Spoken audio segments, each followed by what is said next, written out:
Çeke videoya çeke değil mi?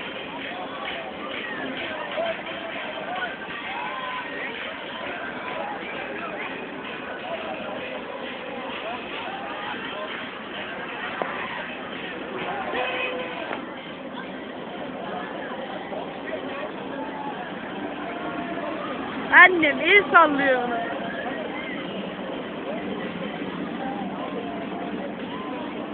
Yağmur.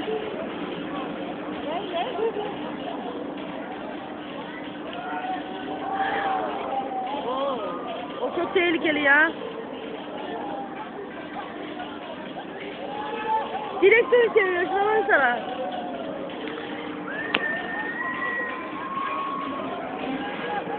Allah kadını var ya.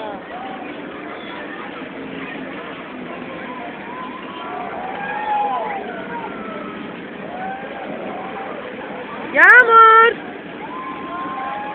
Babası şoför ya, bu gelince fırlatıyor arabayı.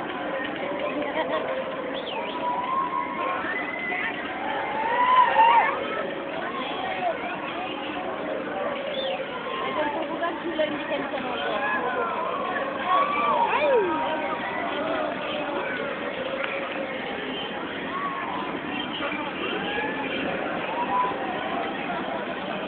Bu daha da istemiyor ya.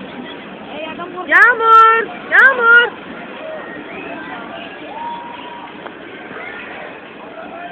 Kapatayım artık.